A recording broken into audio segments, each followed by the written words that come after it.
Ya baik. Assalamualaikum warahmatullahi wabarakatuh. Selamat pagi, Ibu. Saya Irfan Duyanto selaku moderator dari grup C, yang pada pertemuan sebelumnya kami mendapatkan amanah untuk memaparkan biografi seorang ilmuwan matematika, yaitu Henry Poincaré. Nah, sebelumnya izinkan saya untuk memperkenalkan anggota grup C ini, yaitu yang pertama ada Barbara Daramita Tiara dengan NIM H1011221006. Yang kedua ada Resti Mei Linda dengan NIM H1011221013. Yang ketiga ada saya sendiri Irfan Duyanto dengan NIM H1011221037. Yang keempat ada Yunda Husnul Khotimah dengan NIM H1011221052. Di sini kami akan memaparkan beberapa poin terkait mengenai Henry Poincaré. Yang pertama ada biografi dan yang kedua ada pendidikan. Untuk biografi dan pendidikan ini akan saya serahkan kepada Barbara Darmita. Kepada Barbara saya persilahkan. Baik, di sini saya akan menjelaskan tentang biografi dan pendidikan dari Henry Poincaré. Poincaré memiliki nama lengkap yaitu Jules Henry Poincaré yang lahir pada tanggal 29 April 1854 di Nancy, Prancis. Dan dia meninggal pada tanggal 17 Juli 1912 di Prancis. Di Paris. Ayah Poincaré adalah Leon Poincaré dan ibunya adalah Eugenie Launois. Keluarga Poincaré merupakan keluarga yang terpandang. Ayahnya adalah seorang profesor kedokteran di Universitas Nancy. Sepupunya yang bernama Raymond merupakan presiden dan perdana menteri Prancis, dan adiknya bernama Aline yang menikah dengan seorang filsuf spiritual yang bernama Emile Boutroux. Istri dari Poincaré adalah Louise Pauline de Andecy, di mana Poincaré dan istrinya menikah pada tanggal 20 April 1881 dan memiliki 4 anak, yaitu Jane yang lahir pada tahun 1887, Yvonne yang lahir pada tahun 1889, Henriette yang lahir pada tahun 1891, dan Leon yang lahir pada tahun 1893. Dan selanjutnya saya akan menjelaskan tentang pendidikan dari Poincaré.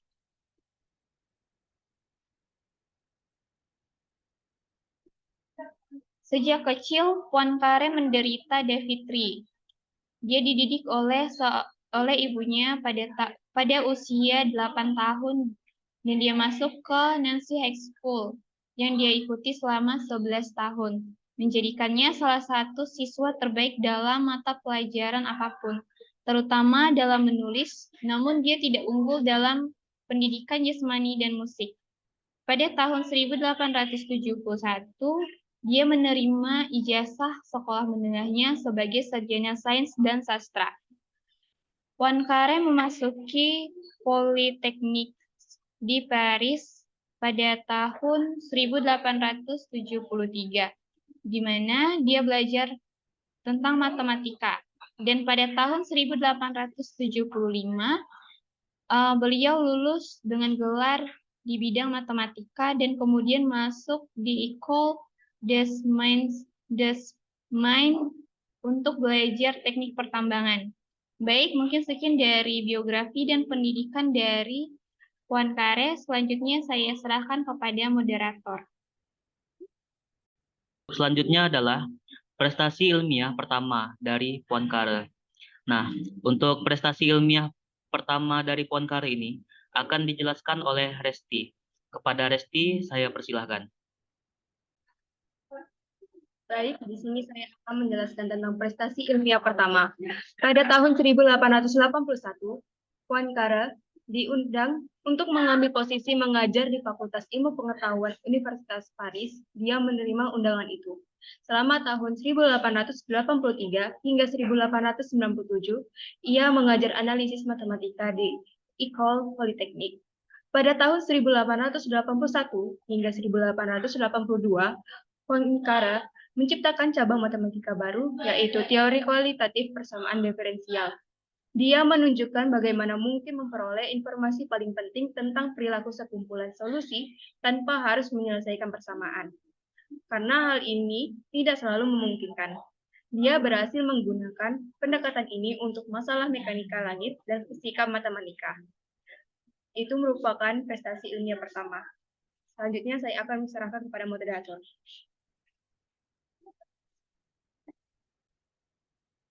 Oke, baiklah. Terima kasih kepada Resti telah menjelaskan prestasi ilmiah pertama dari Henry Poincaré. Untuk selanjutnya, kontribusi dalam matematika yang akan dijelaskan oleh saya sendiri. Baiklah, untuk kontribusi dalam matematika, Henry Poincaré adalah seorang matematikawan Prancis yang memiliki kontribusi besar terhadap berbagai bidang matematika. Beberapa kontribusi utamanya meliputi, pertama, teori topologi. Poincaré adalah salah satu pelopor teori topologi yang merupakan cabang matematika yang mempelajari sifat-sifat yang tetap ketika objek-objek geometris diubah secara kontinu. Poincaré memperkenalkan konsep homologi yang kemudian menjadi dasar bagi banyak pengembangan di dalam topologi. Yang kedua, teori fungsi analitik. Poincaré membuat kontribusi signifikan terhadap teori fungsi analitik kompleks. Salah satu kontribusinya adalah teorema Picard yang menyatakan bahwa fungsi analitik non-konstan mengambil hampir semua nilai kompleks, kecuali mungkin satu atau dua nilai tertentu. Yang ketiga, teori sistem dinamis. Poincaré juga dikenal karena karyanya dalam teori sistem dinamis, di mana ia mengembangkan gagasan tentang orbit dalam sistem dinamis dan memperkenalkan apa yang sekarang dikenal sebagai titik Poincaré. Karya ini memiliki implikasi besar dalam pemahaman pergerakan benda-benda dalam sistem dinamis seperti planet atau partikel. Selanjutnya ada teori invarian dan aljabar topologi. Poincaré membuat kontribusi pada teori invarian dan aljabar topologi, terutama melalui studinya tentang grup homologi. Selanjutnya, teori hiperbolik dan geometri diferensial. Poincaré juga memberikan kontribusi pada teori hiperbolik dan geometri diferensial, termasuk studi tentang sifat-sifat geometris dari permukaan dan ruang 3 dimensi. Yang terakhir ada teori keberlanjutan keterbacaan solusi persamaan diferensial parsial. Poincaré menyumbang pada teori keberlanjutan solusi persamaan diferensial parsial yang melibatkan studi tentang keterbacaan dan keberlanjutan solusi persamaan diferensial.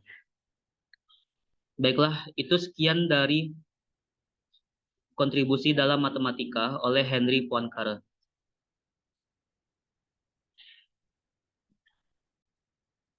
Nah, untuk selanjutnya adalah karir dari Henry Poincaré yang akan dijelaskan oleh Yunda Husnul Khotimah. Oke, baik. Terima kasih kepada moderator. Selanjutnya saya akan memaparkan terkait karir yang pernah dijejaki oleh Henry Poincaré. Yang mana Henry Poincaré pernah bekerja di Kementerian Pelayanan Publik sebagai insinyur yang bertanggung jawab atas pembangunan kereta api utara dari tahun 1881 hingga 1885, yang mana pada tahun 1893 akhirnya beliau diamanatkan untuk menjadi kepala insinyur Korps Desmins, dan pada tahun 1910 ia diamanatkan menjadi inspektur jenderal. Kemudian pada tahun 1881 pula, dan selama sisa karirnya ia mengajar di Universitas Paris, yaitu Universitas Sorbonne. Lalu pada tahun 1881 ia pernah memenangkan Oscar II, kompetisi matematika Raja Swedia, untuk penyelesaian masalah 3 benda mengenai gerak bebas beberapa benda yang mengorbit. Pada tahun 1887 pula, yang mana kala itu beliau berusia 32 tahun, Poincaré terpilih menjadi anggota Akademi Ilmu Pengetahuan Prancis. Lalu pada tahun 1906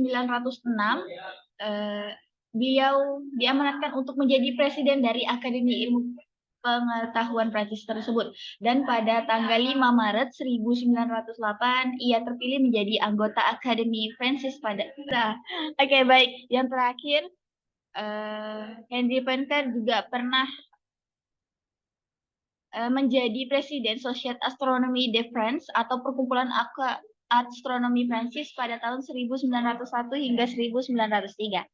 Baik, sekian mengenai karir dari Henri Poincaré. Saya kembalikan kembali kepada moderator.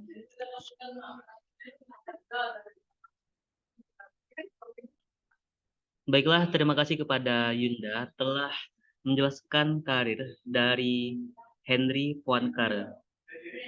Untuk selanjutnya adalah pekerjaan yang akan dijelaskan oleh Resti. Kepada Resti, saya persilakan. Baik, terima kasih. Di sini saya akan menjelaskan tentang pekerjaan. Poincaré banyak berkontribusi dalam berbagai bidang matematika murni dan terapan, misalnya mekanika langit, mekanika fluida, optik, listrik, telegrafi, kapilaritas, elastisitas, termodinamika, teori potensial, teori kuantum, teori relativitas, dan kosmologi fisik. Selain itu, beliau juga mempopulerkan matematika dan fisika, juga menulis beberapa buku untuk umum. Topik-topik yang beliau tulis pada bukunya adalah sebagai berikut. Topologi aljabar atau bidang yang diciptakan Poincaré. Selanjutnya ada teori fungsi analitik beberapa variabel kompleks, teori fungsi abelian, geometri aljabar, dugaan Poincaré yang dibuktikan pada tahun 2003 oleh Grigori Perelman, teorema pengulangan Poincaré, geometrik hiperbolik, dan masih banyak lagi. Mungkin itu sekian dari pekerjaan Poincaré. Selanjutnya saya akan serahkan kepada moderator. Baiklah, terima kasih kepada Resti telah membacakan pekerjaan dari Henri Poincaré. Untuk selanjutnya yaitu akhir masa hidup dari Henri Poincaré yang akan dijelaskan oleh Yunda Husnul Khotimah. Kepada Yunda, saya persilakan. Baiklah, saya ucapkan terima kasih kepada moderator terkait poin terakhir dari materi kita, yaitu akhir masa hidup Henri Poincaré. Yang mana pada tahun 1912, Henri Poincaré pernah menjalani operasi untuk masalah prostat, dan kemudian beliau meninggal karena eboli pada tanggal 17 Juli tahun 1912 di Paris. Yang mana kala itu beliau berusia 58 tahun. Ia dimakamkan di berangkas keluarga Poincaré di pemakaman Montparnasse, Paris, di bagian 16 dekat gerbang Rue Emile Ricard. Sekian terkait poin terakhir, saya kembalikan kepada moderator.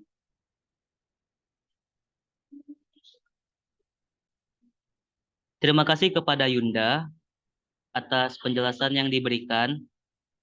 Oke, mungkin ini saja yang dapat kami sampaikan mengenai Henri Poincaré.